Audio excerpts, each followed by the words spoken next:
Okay, so when you think of stress, what words come to mind? Little free association. Employees. Employees. Deadlines. Sorry, what? Deadlines. Deadlines for you, for sure, yeah. Family? I'm feeling you right now. Credit cards. Credit cards. How fun. Commitment. Overcommitment. Good. Accomplishments or non-accomplishments. Yes, okay, that's good. That's unique. Yeah, good.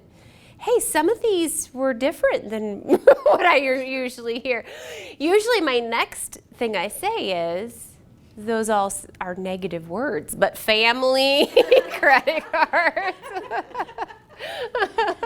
But we don't typically think of stress as something positive, right? It's kind of associated with all the negative, the stuff we'd like to unload, right? So, oh gosh, you're gonna have to pause this, Dylan, again. Why does it sometimes work and sometimes not? It's on. Try this again. I'll just try clicking. Exactly.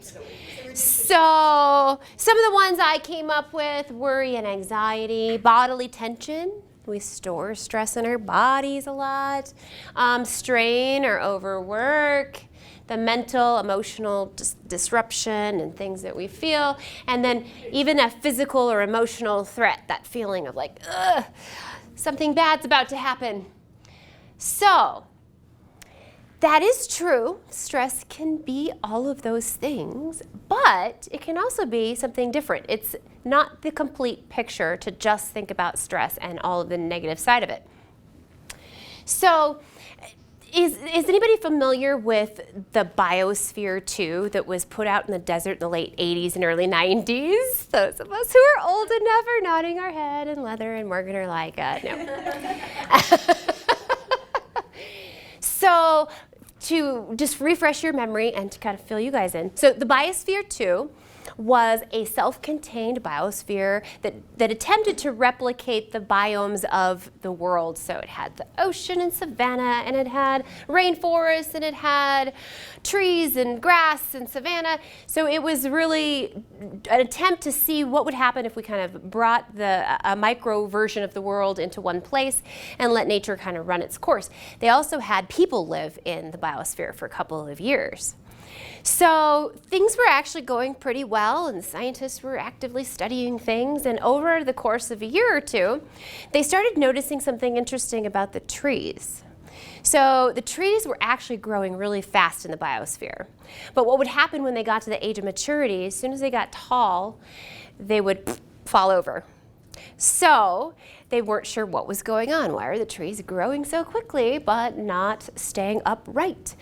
And they finally realized that while they attempted to account for all of the different elements of the earth, they did not account for the wind.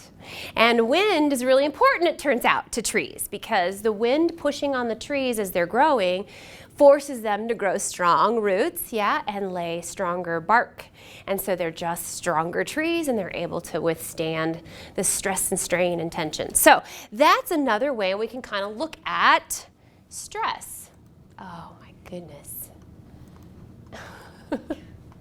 Is this idea of pressure or tension exerted on an object. Well, that sounds kind of benign, right? Just kind of sounds scientific, like it doesn't have to have a negative consequence.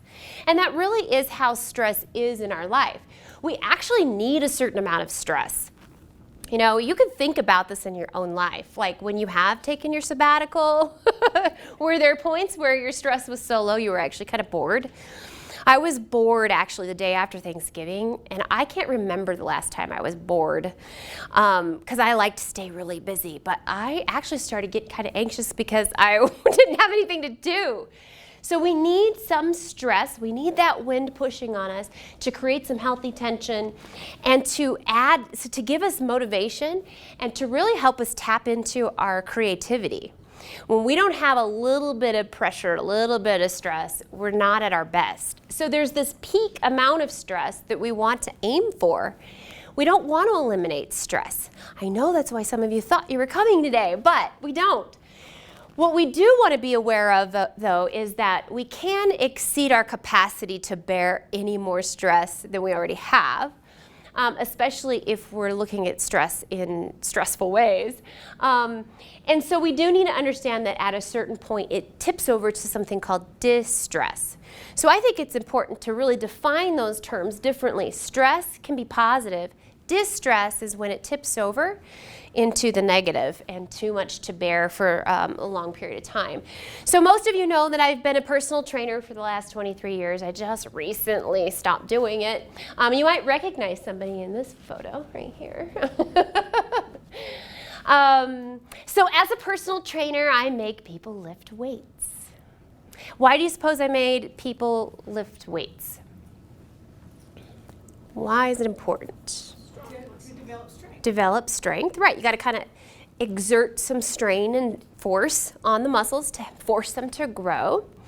So, does anybody in here lift weights? Used to. Dylan does. Yeah. TJ, you raise your hand. Okay, TJ, will you be my guinea pig? Will you come up for a second? Sure.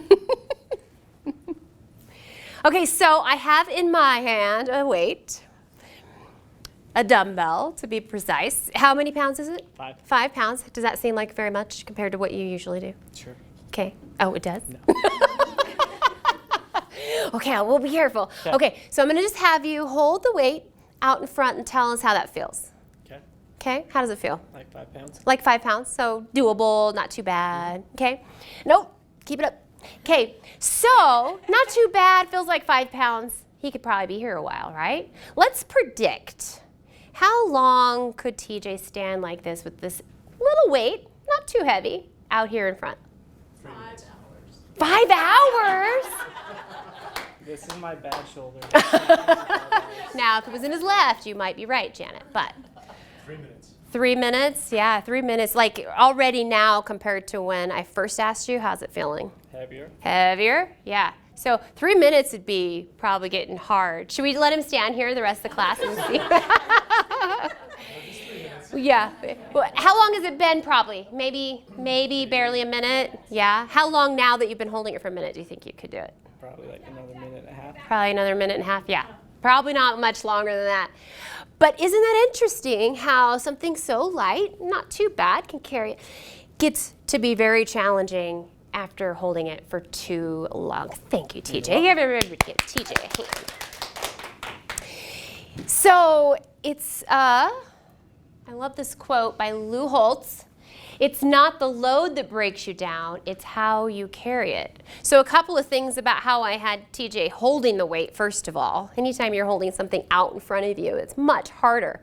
So that's like with our stress. A lot of times we bring on a lot of stress we don't need to bring on ourselves because of the way we're carrying it and holding on to it. The other thing is for how long we're holding our stress. So we need to build into our lives times where we can set it down, times when we are bored a little bit on the day after Thanksgiving. So today we're going to talk about that a little bit. But first I want to just clear the air about distress and make sure we understand the difference between the stress that we're talking about today and distress when it does tip over to that place where we might need to pay attention and get some help. So we might see things like cognitive symptoms, memory problems, poor judgment, seeing negative things in everything, maybe being anxious, those racing thoughts. Has anybody ever experienced that before? Yeah, probably all of us at one time or another. Okay, emotional symptoms, we can start seeing depression, anxiety, irritability, feeling overwhelmed, even loneliness and isolation as we tend to grapple with what's going on. We might see physical symptoms appear, aches and pains, diarrhea, constipation out of the blue, stuff that's just not normal, nausea, dizziness, even a rapid heart rate. You know, you hear of people who think they have a heart problem and it's just panic attacks, loss of sex drive, frequent colds or flu. Our immune system gets compromised when we are in distress. And then behavioral symptoms. So as we try to manage the stress, sometimes we do this in not so healthy ways, right? So maybe we eat more or less, maybe we sleep too much or too little, maybe we start withdrawing, procrastinating, going to numbing devices like alcohol, cigarettes, maybe we start nervous habits. So all of these things are just signs that you may have crossed over to distress, and we need to do something about it. Make sense? Okay. So when we're talking about stress, the everyday kind, we're going to talk about 3 ways we can conquer it. The first is kind of like we were talking about with TJ holding the weight out. Can we learn how to get rid of some of the unnecessary stress? We don't need to hold it out here. Maybe we can pull it in and be able to carry the load a little bit longer because we've removed the stuff that's just not necessary. The next thing that we can do is reframe the stress that's inevitable. So how can we rethink about stress in ways that can actually help stress become a positive thing? And then when we do experience stress, even distress, how can we more quickly bounce back so that it doesn't have to take a toll on our bodies and our mental health for too long? So I've got several little tips today for each of these steps. They're not all going to resonate with you equally, and it's kind of a lot of stuff. So what I'd like you to do is just kind of pay attention to the one that resonates most with you, because at the end I'm going to ask you, which one in each of these steps are you going to commit to? Okay, so this first one, this idea of communication. Well, what does communication have to do with stress? Well, a lot, because a lot of times when we are feeling overwhelmed, out of balance, stressed, it's a sign that we haven't had a conversation with somebody important in our lives that we need to have a conversation with. A lot of times our lack of communication causes unnecessary stress. So, for example, you know, whomever you might live your life with the most, a spouse, a partner, a parent, a lot of stress comes down to not having regular conversations with that person. When your lives are intertwined like that, we need to be really on the same page in terms of our schedules, our priorities. Does anybody have an example of how they were putting off a conversation with an important person in their life, and then when they had it, it was like, it just disappeared? Yeah. Okay, I have one with my husband. So we are both, he wasn't married before me, but he was 42 when we got married, and I was married before. So when we came together, we definitely had our own finances, our own stuff going on, our own bank accounts. And so we didn't really talk about finances. We talked about how we were going to pay the bills and each contribute, but we didn't talk about the things that really required both of our money. And so we each had some assumptions going on that was causing some stress and some strain, and we just weren't talking about it. As soon as we talked about it, that stress just disappeared because we were now on the same page. So that's an example of how we were causing ourselves all this stress that just did not need to happen. You have maybe kids or friends. Sometimes we just need to manage expectations better. This applies to employees too, or coworkers. Managing expectations can reduce a lot of stress and strain in our relationships. You know, when I was a divorced mom of, single mom of kids, I really had to help my kids understand I didn't have as much time as I had at one time when I only was working part-time. Now I'm working 3 jobs trying to make ends meet. So there had to be a lot of conversations about that. Asking for what you need from your boss. Are we good at that? TJ says no. Some of us say yes. Some of us say no. That can be hard, right? Sometimes we don't even know what we need. But if we just stop and reflect on what we need, we can reduce a lot of stress just by asking.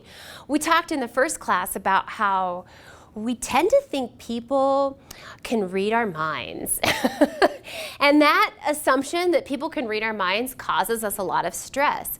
If we just ask for what we need, the worst that can happen is your boss says, can't do that. But at least it starts a conversation that may alleviate stress that you've been carrying for no reason at all. Has anybody ever had that happen? Yeah? Okay. Team members, customers, those people we have to interact with on a day-to-day basis. Maybe needing to set some boundaries with some team members or customers. Maybe having hard conversations about things that you see differently on. Once we have those conversations, a lot of times that stress just goes away just by talking about it and getting it out in the open. All right, and then lastly, ourselves. So I don't recommend you go around talking to yourself because people might really think you're distressed. But we can journal our thoughts, get those thoughts out there, and even have a gratitude practice that can totally reframe your mind. It can give you some place to put your thoughts and feelings and help you really analyze them.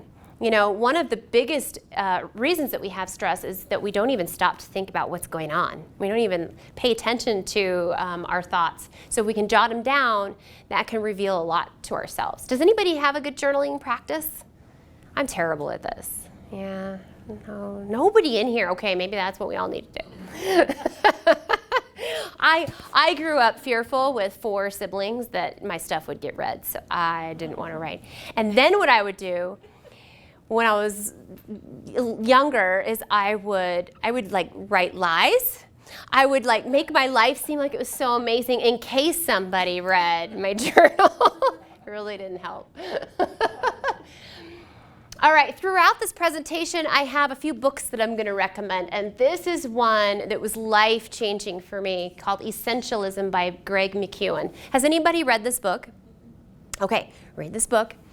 It really helps you figure out how you can get radical about turning down all the stuff in your life that you don't need to be doing and really zeroing in on the stuff that matters. It's so helpful, not just at work, but at home too. So some key takeaways here. One is remembering that we have choices. Sometimes the cause of our stress is just feeling like we're stuck in this job, feeling like we're stuck, you know, in my case, a bad marriage, feeling like we're stuck in situations that if we just stop to reflect and say to ourselves, you know, I actually have choices here. You may not like the alternatives or you may be afraid of what the alternatives are, but just acknowledging that you have a choice can help you overcome some of that. Sometimes we think because we've invested so much time, maybe resources into something, we should just keep investing more and more and more into it. That's called the sunk cost fallacy. So one thing you can do is just ask yourself, if I hadn't spent a day on this project or a day with this person and I was just starting it now, would I do it? If the answer is no, then it should be no today. Doesn't matter how much time and effort you invested in it. If it's not a good investment of your time today, you're done. Does that kind of make sense? It's scary to do, but it's important. This phrase comes from somebody that I really like, Derek Sivers. He's done several TED Talks and he's started several companies. And he says, if it's not a fill in the blank, yes, it's a no.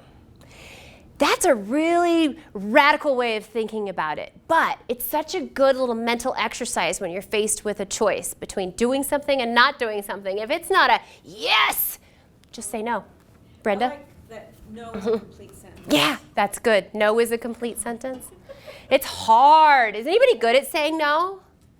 No. Yeah. I'm better than I used to be. Yeah. You're better than you used to be. I'm better than I used to be. I'm better than I used to be because of this book. I swear it changed my thinking about it because Morgan and I were talking a little bit about this. I definitely used to be more of a people pleaser and I didn't want to disappoint people, especially my family and my friends. And so I'd say yes to all kinds of things that then later I was like, why did I say yes to this? Yeah. So on my quarterly goals for more than one goal for more than 1 year, it's been how to say no I love it. more or how to say no more often. Uh-huh. Because pretty soon I end up, charging my time to like 5 different grants because I can't say no. You can't I'm say afraid no. to disappoint people. So has it worked? Have you gotten better? Yes. That's great. What were some of the things that helped you get better? Well, I just, the first time I said it, it was very liberating. Yeah. And then I felt bad and I apologized for saying that. Not really, but no, it was a lot better because I Yeah. was just overwhelming myself. Yeah. I wasn't able to say no. Exactly. And so causing yourself all this additional stress that wasn't necessary. Because people will always try to get more out of you if they can. They're not going to know. You're the only one that knows, no, I have exceeded my limits. So this book gives you lots of real practical ways to say no to the various different people in your life. Because no can be a complete sentence. It might be harder to your boss, though, to just say, no. Not doing that. You can say that to me. Okay. But you could say, okay, you'd like me to do that. Well, I've got these 5 other things. Where would you like me to prioritize this new thing you're asking me to do? And then oftentimes they'll say, well, I guess that's not as important as these other 5 things. Or maybe they will say, yeah, this is important. Let's eliminate these other 5. But you're kind of setting your boundaries. It's a no without saying no. Okay. FOMO. Who knows what FOMO stands for? Fear of missing out. Who has this disease? Let's just be honest. We're all in here. Sometimes I do too. Yeah, not all the time because I'm kind of a homebody, but yeah, I can feel this for sure. But you know, it's kind of silly because really, we pretty much are doing the things we want to do already. So just because we heard that something else is happening, again, if it's not a hell yes, we'll just say that. Well, that's a little cleaner version of what he actually said. Then don't let the fear of missing out drive you. You're not missing out. Back to this really quickly. I think social media has made this worse, huh? Yeah, like you're just seeing everybody's highlight reel and all the things they're doing and thinking, oh, my life's pretty lame. But really their life is lame too. And you don't need to be doing more than you're already doing. Focus on the areas you can do better than anyone else. This is kind of radical too, I think, but it is a total reframing. It's really thinking about what are my strengths? Where can I contribute the most to my organization, to my team, to my family, to my friendships, and do that. Have somebody else do the other stuff. Now, we all have to do a little bit of crap that we don't want to do, and that's okay. But if it's taking over and overshadowing the things that you do best, then we need to relook at how we're spending our time.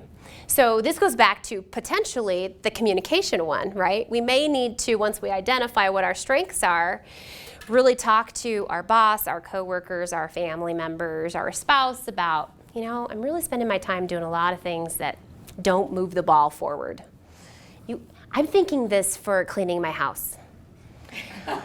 Anybody can clean my house, right? Leather and I were talking about this. As long as I put a podcast on, it's okay. But I can't really afford to have somebody clean my house. So I haven't done that yet, but I'm thinking that might be something I strive for. Prioritizing these things, sleep, play, exercise, thinking time. Think about how these are foundational to your ability to do everything you do want to say hell yes to. We need to have the rest, we need to have the play, we need to have the exercise, we need to have the well-being to be able to do those things. All right. Next, being okay with the gray. So, black and white thinking. This is something I've definitely struggled with. I'm a 1 on the Enneagram, if that tells you anything about me. I know. Are you, Carlene? Oh, Carlene. It's hard to be a 1. Who's not familiar with the Enneagram? Yeah, everybody pretty much here. So, yeah, 1s are really bad about the black and white thinking. Like, it's all or nothing, it's perfect or crap. It's like there's nothing in between. But that kind of thinking adds so much unnecessary stress in our life. It's actually psychologically damaging to have this really rigid black or white thinking. So we need to be okay with the gray in some areas. Now, if you're an engineer who's designing a bridge, I really want you to be perfect. But other than that, there's a lot of leeway for some gray in our lives. So being employed at Hilltop, has that helped you learn to be okay with the gray? It was mind-blowing for me because I came from a very I tend to be a black and white thinker anyway, and I came from manufacturing that's very black and white and profit loss. And so it took me a while. Yeah, thanks for sharing. Yeah, Hilltop's definitely not a black or white. If you're very comfortable in very structured organizations with very clear black and white policies, this is a struggle. But this can be a good exercise for us all to get better at being okay. So, how do we become okay with the gray? Here are some things we can think about. Remembering that when we're waiting for perfection, we will never do anything because there's nothing that's perfect. So perfection is the enemy of done. I've also heard this: perfection is the enemy of good. And that leads to the next one, which is embrace good enough for now. You know, sometimes things do need to get better, but if we allow black or white thinking to keep us from even taking little baby steps, we won't do anything positive. You know, you can even apply this to your health and wellness. If you think that I have to exercise for an hour, 5 days a week for it to count, then you're never going to take those steps. But if you can be okay with good enough for now, you'll start. And then it can get better. We do get better over time. And then just to get started with, something's always better than nothing. Just take those steps, get started. That can relieve so much stress. Do you guys feel stressed when you've procrastinated and you've got all these things like piling up on your to-do list? And a lot of times that procrastination is due to the black or white thinking. So if we just go, I'm just going to take one sucky step right now. At least we've started, right? Does anybody else fight with black or white thinking? Yeah, leather a little bit? Yeah. Okay. All right, lastly, redesign your environment. Speaking of leather, you understand the importance of an environment. We're so lucky to have a clean environment because of leather and her team, because it matters. It really impacts our stress levels when our environment is chaotic. So there's a few things that we can do. One is making sure we carve out time, and I would say daily, to connect to nature. There's some crazy interesting research about how just exposing ourselves to nature for 3 to 5 minutes a day, that's it, can have huge positive impacts on our stress levels. And it doesn't even have to be truly outside. We can even look at videos and pictures of nature. But we're biologically wired to need to connect with nature. And if you just think about the last time you were out camping or hiking, you know, it's just you feel the weight of the world kind of melt off, at least for that period of time. Does anybody like nature? Good. Who tries to still get outside even in the winter? Do you? Good. Yeah. We don't need to have this idea that there's good weather and bad weather. There's just weather, and we can go outside and just dress warm. So try to get outside even in the winter. Plus, that's good for your health to get outside, right, Carlene? Okay, what about the noise in your office space or at home? Who works in an open office? Probably quite a few of us. Yeah, that's hard. Is it hard for anybody besides me? It's hard. Yeah. Over the last 2 years when I worked at home, I swear to you, I was like 10 times productive as I am here. But that's because I haven't quite figured out, I think, how to manage it. So does the noise specifically bother people? It's hard to tune it out? Yeah, me too. Have you ever tried like noise canceling headphones? Because a couple things that can kind of signal to people too to like leave me alone. My son is a graphic designer who works for a big company in Fort Collins, and you know they glommed on to the big open, huge open office concept that now they've debunked and said actually we don't collaborate. Actually, we collaborate less in those kinds of spaces than we did with offices. That's yeah, because we do this thing. We put the headphones on to tune out the noise, and then people don't talk. But if you do need to do that, you could kind of talk to your team and have this as a signaling device that I'm focused right now, and it can tune out some of the noise. But that noise, when it's incessant, it is raising our blood pressure and is causing stress, even when we're not really aware of it. So we need to get a handle on it. Yeah. It used to be in that, you know, The marketing room, yeah. And you can say, oh, you know, I can block things out. Mm-hmm. But it's those constant little interruptions, even if it's a phone or somebody moving or something, and it Yeah. kind of stops you, or you. It does. Even if you say, or you're working on something. Yeah, yeah. Just, you know, you have enough of it. Right. So even just telling people isn't enough. Maybe we actually need to cut out the sound somehow so we can focus. Yeah. I have to sleep with earplugs to tune stuff out. Now you're all going to come try to break into my house. And then creating comfort. So creating spaces where you can go that are comfortable and relaxing, it's really important. It's why sleep experts talk about how we shouldn't do anything besides sleep and maybe a few other things in our bedrooms, because we create that classical conditioning. You know, it's the whole Pavlov's dog thing where you salivate just to the ring of the bell instead of the food. And so we need, if we associate our bedrooms now with the stress of social media and things like that we're doing in our bedrooms, it's no longer a place of refuge, a place of comfort. So if you can't do anything about your room because your spouse loves to watch, you know, Fox News during trying to fall asleep, then maybe you need to go to, you know, create another space in your house that can trigger that comfort feeling and unwinding. Okay, so let's pretend we're all awesome and we've now eliminated all of the unnecessary stress. Does that mean all of our stress is gone? No, because there is stress we really can't control, we can't get rid of. So now it's just a matter of, okay, well, how do we think about that stress? How can we reframe it in a way that makes it less impactful? So my book is going to appear last for whatever reason, but there's another life-changing book, My Stroke of Insight by Jill Bolte Taylor. She also has a TED Talk that's great. So if you're not into reading, but you like 20-minute tidbits, that's a great TED Talk. So I read this book after my dad had his stroke. Most of you know that my dad had a stroke at 64, and he was paralyzed on his right side and lived that way, couldn't speak for 10 years before he died a few years ago. So I read this book to try to understand what might be going on because I couldn't ask him. And what's crazy is Jill Bolte Taylor was a neurobiologist who herself had a stroke.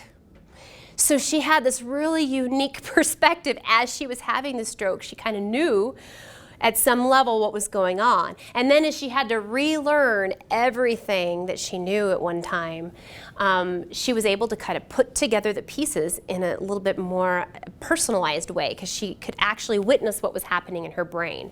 And one of the things that happened was when the left side of her brain was having a stroke, suddenly she wasn't stressed about stuff, which actually caused her to almost not call 911 because suddenly she was just like all zen because that left side was quiet and the right side was all fired up. So what's interesting, she's been able to retain some of that great stuff she learned. She used to be very linear, sequential, very driven. And she realized that that was putting her in a constant state of stress. So how could she maybe tap in to that right side a little more even when she was fully functioning? We all have the ability to do this. And one of the ways that we can do this is to understand how our bodies respond to stress, and that they respond to stress in a way that oftentimes we can't do anything about. We have a chemical reaction that is triggered whenever we go into fight, flight, or freeze mode. You've heard of fight or flight. Now we know there's a freeze mode of that too, like the bunny rabbit. So when we trigger that, we've triggered our sympathetic nervous system. And when that happens, there's nothing we can do for the next 90 seconds. We've now triggered a chemical reaction that's just gonna happen. So we panic a lot of times. And that's what actually causes the stress to continue. We don't have any control over the 90 seconds, but we have lots of control after that 90 seconds. And the only reason we continue to feel that stress response is because we continue to think about what happened. So our brains don't care about the difference between what's actually happening and what we're thinking about is happening. We release the same stress hormones when we're thinking about it. So if we can just stop ourselves from continuing to ruminate, we can actually stop that stress response after 90 seconds.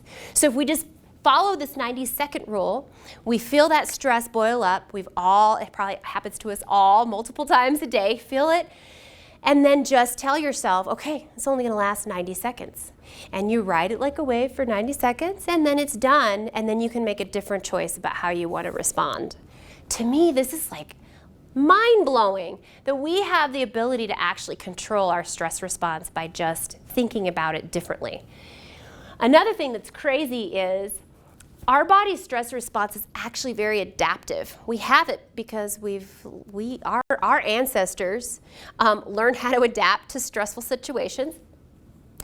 And there was some good research, a couple of different studies, but one in particular showed that people with high levels of stress, what do you think? Do they live longer than people with less stress? High levels of stress, low levels of stress. People with high levels of stress die sooner, much sooner, than people with low levels of stress. But only if they think stress is bad for them. If they control for how people think about stress, and if people think it is a positive thing, stress is good for me, those people have no higher premature mortality rates than people with low stress. Isn't that crazy? So how we think about it literally changes how it affects our bodies. So when we have stressful situations, one of the studies showed that one group was primed to believe that stress was bad, and one group was primed to believe that stress was good, with two totally different videos. And then they were put under a stressful situation, a stressful experiment. And they measured different things, their stress response by blood pressure and cortisol levels. Well, the group that got the little video that said how terrible stress is for you, because that's what we usually hear, you know, all the statistics about how terrible stress is for you. That group had higher heart rate, but not a higher blood pressure and no increased levels of cortisol when they were told that stress was good. The people who were told that stress was bad, they had the high blood pressure and the high cortisol. So just framing it up differently completely changed how the body responded to it. Crazy. So where's this video? Yeah. The Jill Bolte Taylor one? No, the one Oh. you're talking about, that somehow in that period of time, those people, after seeing the video, were able to. Oh, yes, that was part of the experiment. But yeah, I know. There are some great videos, though. Kelly McGonigal, she has a sister, too, so I sometimes get the two confused. But she has a whole bunch of stuff. She also has a good TED Talk. Look up McGonigal. And she talks about this very same concept about how we think about stress. And I believe that her TED Talk has a video associated with it. I'll try to find that too, if you'll help me remember yes. Okay, next way we can reframe the stress that's inevitable. It's how we describe things in our lives, our words. Our words are powerful, whether we're saying them out loud or even just saying them to ourselves. Our words really do impact how we think, how we feel, and what we do. So let's just test this out, see if I'm right. When you first see this word busy, what comes to mind? What other words? Free association again. Work. Running around. Chaotic. Yeah. Out of control, maybe. Overloaded. Busy. We also wear it like a badge of honor sometimes. But whenever I say busy, like, yeah, I'm really busy, or I hear I'm really busy, what I actually feel is like, out of control. Like overwhelmed. I don't really have control over my life. And most of the time, that's actually not true. I know for myself, I'm busy because I choose to be a lot of times. I mean, I have a lot going on right now, but really, it's all stuff I choose to do. And if I just frame it like that and remind myself, Rebecca, you chose to do this. Oh yeah, I'm so grateful I have the opportunity to do this. So we can reframe words like busy and use something that triggers a positive response in our mind, which is maybe productive. So the next time somebody asks you, how's your day going? If your first response is to say busy, try to shift it out of that and say, oh, it's been really productive. Thanks for asking. Imagine how that feeling is going to happen, that change in feeling in that conversation, and then what it's going to do to yourself. Okay, another example. The word disaster. How many of us have actually really endured a true disaster? Maybe? maybe, but they're rare in our lives. But we use this word to describe everyday things. We overstate things all the time. I think, again, this has gotten worse because of social media. Like, 1 exclamation mark's not enough anymore. We need 10. We need to, like, amp everything up. But it's actually taking a toll on our mental well-being when we exaggerate with words like this. So, one example, one time I showed up to a Christmas party in the exact same dress as my boss. And the moment I used the word disaster to my husband, this is a disaster. He's like, is it really? Yes. Really, really awkward. But if I'm honest with myself, was it a disaster? I'm here to tell you about it today. So clearly it wasn't. So maybe we downgrade our words to what they really are, you know? Maybe we really assess, are we accurately describing what's going on, or are we blowing it out of proportion? Who has a friend that blows everything out of proportion? It's not us in the room, but we all have a friend.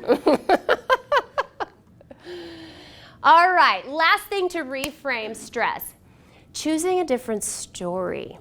So one of the things as humans that we all do, we hate open loops. So when we don't have the whole information, the whole story, we just make it up. And most of the time, because we have a thing called negativity bias, where our brains naturally tend to gravitate toward the negative, we fill it in with some kind of negative story. So who's ever been affected by this guy? Who's ever been this guy? Yeah, probably. We've probably been on both sides of that transaction, huh? Well, one time I was on the other side of an interaction with a guy like this when I went to go pick up just check on my mom, and I noticed that she was completely pale and white and needed to go to the ER right away. She thought she just needed to put some lipstick on, but I knew something was wrong. So I was rushing her to the ER, and thank goodness I did, because she needed 5 units of blood. But I was a little bit in a dither as I was trying to get her to the ER. And what do you know? When I was a little distracted, I cut somebody off. And what do you think he did? Honk, flips me off. And I remember having this thought at the time going, but you have no idea if you knew what was happening right now. So what was his story? He told himself when I cut him off. Dumb couple words that we don't want to repeat, maybe. What else? Rude. Yeah, I don't care. Yeah, that was clearly his story. And what was the real story? Yeah, there's like an emergency. So I literally do this now. If somebody cuts me off, I literally think to myself, or I'll mention to my husband, that person could be trying to get to the hospital right now. And that story is equally valid. And so then everybody becomes this guy. We can choose the story we tell, and it can make a huge difference in the amount of stress we experience over whatever just happened. So, has anybody ever been rude to you? And do we usually fill in the story with that person is just a terrible, horrible person? Which is another interesting thing in psychology. It's called the fundamental attribution error. What we tend to do as humans is we attribute poor behavior to other people as just that's a bad person, a rude person, a terrible person. We attribute it to who they are as a person. But ourselves, oh no. When I do something wrong, well, there's always a perfectly good reason. We are privy to what's in our brains, so we know why we made a poor choice. And so we can justify it. But we don't afford that same story to other people. But what if we did? Imagine the stress that we could just reframe, because now we might as well choose a positive story. Giving people the benefit of the doubt can reframe the situation and help us not feel stressed. So let's practice. All right, imagine a scenario, I'm sure not with your current team, but you have a team member who doesn't follow through with a task they said they would complete. Dun, dun, dun. So what do? Whoops. You tell yourself a story about this person. What do you say when you're not in your good place and you haven't gone through this presentation? They've done it again. They've done it again. They're slacking. Slacking. What a slacker. They don't care about the job. Ugh, they don't even care. Yeah. Good. I mean, that's truly what we do. We just do. And then what does that cause us to feel? Angry, frustrated, annoyed. Yeah. And what does that cause us to do? Treat them a certain way, possibly. Probably treat them a certain way. Absolutely. Maybe it's passive aggressive, depending on your personality. You know, none of us have ever done that. Maybe it's aggressive, depending on your personality. But yeah, it causes this whole sequence, which then just compounds the stress of the situation. So what if instead, oh, come on, we tell a new story about this team member? What could the alternative story be for why this person didn't turn in or complete their task? Their arms are broken. Their arms are broken. Like, wow, I didn't even notice your arms. They're dog ate. Dog ate the homework. I mean, it could be true one time. What else? Personal issues. Personal issues. Maybe something's going on that you just aren't privy to. Yeah. So if now suddenly the person isn't trying to be a slacker, but maybe something's going on that I may not know about, what kind of emotion now do you have? Wait and see. Wait and see. Yeah. Maybe you just aren't having much of a reaction yet. Yeah. Maybe you're curious. The wait and see is kind of like, I better find out a little bit more about what's going on. So now you're not frustrated, you're just curious. And then what does that cause you to do? Ask if they're okay. Ask if they're okay. Yeah. Dylan, did you have something? Oh, okay. Yeah. So by just shifting the story, immediately you have a different set of emotions, take a different set of actions, and have a whole different stress level. I'm going to go ahead and skip this next one, but just think about it to yourself. For example, we can apply the story thing to ourselves. So in this case, you want to start exercising, but you're finding trouble to do it. You're having trouble finding time. You're usually telling yourself a story about why that's the case. And even those stories, we can start to question and tell a new story to free ourselves up from shame and judgment that then lets us move forward and not be so stressed. Okay, so we've removed all the excess stress, unnecessary stress. We've reframed the stress that's inevitable. Now, when we do experience stress, if we can bounce back quickly, it doesn't have to take its toll. So this is the case even when you maybe hit that distress place. If we can be more resilient and bounce back, it won't have to take its toll as much on our bodies and our mental health. So who's ever played a sport before? Okay, what sports? Basketball. Basketball? Volleyball? Soccer? Softball? Football? Anything? Basketball too? Okay. All right, so with those sports, especially ball sports, did your coaches train you with a lot of agility drills, a lot of footwork? And why was that important? Why did you need to learn how to move your feet? Quickly. Conditioning to get out of the way. Yeah, because the ball's not predictable all the time, right? So you need to be able to move quickly and respond without stopping to deliberate every time. Where should I go? No, your brain just needs to be really good at quick movements. So you practice that so that in the game, you're prepared to just respond without even thinking about it. And that's really what we can do in our lives too, but apply the agility training to our emotions instead. So another great book and another TED Talk. So if you're a reader, read the whole book because it's really good. We actually did a book club on this a couple years ago. Susan David. So a couple of lessons from this book that she talks about. Number one, sometimes in an effort to minimize stress or downplay stress, we downplay emotions and we try to just tell ourselves to be positive, or we tell other people, just be positive, just think positive. And Susan David in her TED Talk calls this the tyranny of positivity because she has a South African accent. And it's true.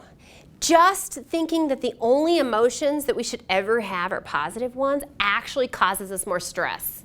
We need to recognize that we have a whole range of human emotion, and none of them are good or bad, because the ones that we typically label as bad are actually telling us something about our values.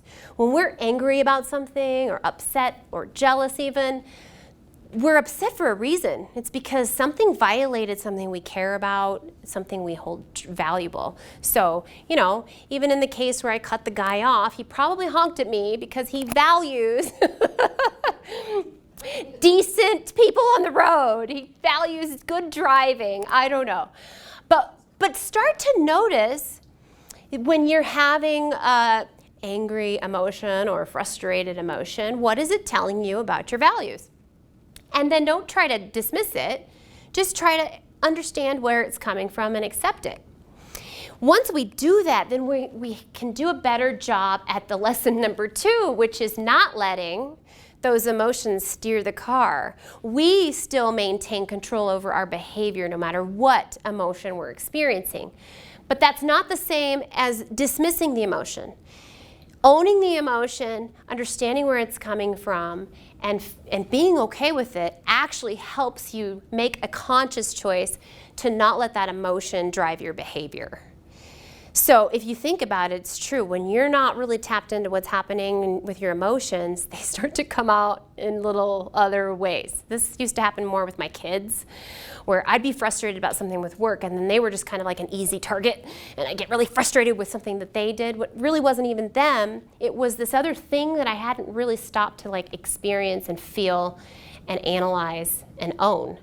So it's really important to then be able to move in and out of those emotions with good agility and practice so that our brains learn how to do that well, and then make a conscious choice about the behavior that we choose to exhibit. Any thoughts or questions about that? Okay. Next, on bouncing back, we can practice mindfulness. So when you hear the word mindfulness, what do you think? Do you think it's squishy, touchy-feely, or do you think, no, that's good? Okay? Yeah, really mindfulness, all it is, it's training our brains to be present in the moment. Research shows that we spend 70% of our time thinking about the past or the future. So we're only here and now 30% of the time. We're not even living our lives as they're happening. But mindfulness can create a practice to train our brains to do a better job at this. So I'm going to share 2 exercises really quickly. The go-to moves that you can do during the day when you start to feel stress. Because if you can pull yourself back to the present moment, usually nothing terrible is happening in the present moment. It's something that happened or you think is going to happen. So I'm going to pass around. Do you mind helping me with that? Straw. This first one's just called straw breathing. And in just 3 breaths, you can completely change the trajectory of your stress response with this little straw. And when you get really good at it, you don't even need the straw. So what we're going to do together is take a deep breath in through our nose, expand your lungs as big as they'll go, and then exhale through the straw. Okay? Inhale here. Exhale.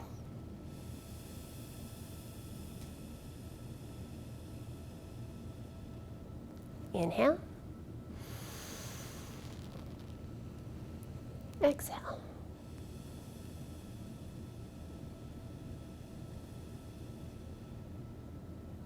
One more.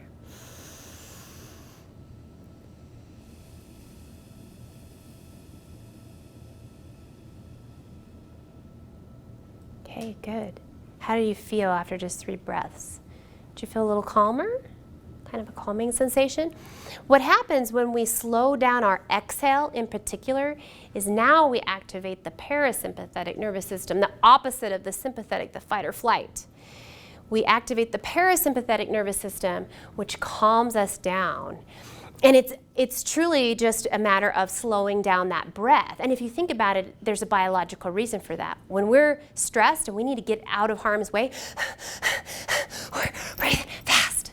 So if we can change that breath pattern, change our physical body, we can actually then change our mental state. We can tap into different mental states by changing our physical state. The two are so tied together. So quick, easy little trick is to pull out the straw.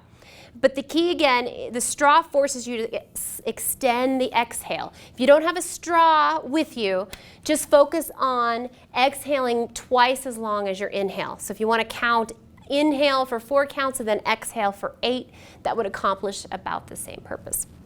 Okay, the last one is aware in your chair. So if you'll just sit in your chair comfortably with both feet on the floor. Let's imagine that you just found out that darn coworker didn't do the task that now impacts you. You're frustrated, but you decide you're going to reframe the situation. You're going to take a minute to get yourself anchored to the present moment. And if you want to just let your hands just rest in your lap, and you can either look down or close your eyes, whatever you're more comfortable with. And all you're going to do is breathe normally and start by noticing your feet on the floor. How do your feet feel on the floor? The weight of your feet on the floor. And as you're breathing on your next exhale, just notice your legs and thighs on the bottom of the chair. How does that feel? Is it comfortable?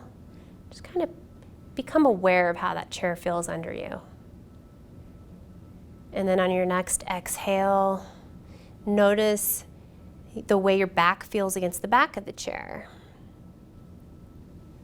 Any tension, any tight spots. And on your next exhale, notice your shoulders. Are they up by your ears? See if you can just let your shoulders melt down away from your shoulders. And now just notice any sounds you hear in the room. Maybe it's the fan from the projector, maybe it's noises out in the hall. And then one more deep breath. And exhale. And that's it. That took less than a minute. We all have a minute, right? I've never been able to master 20 minutes of meditation every day, but I can do that. Is that something you could do?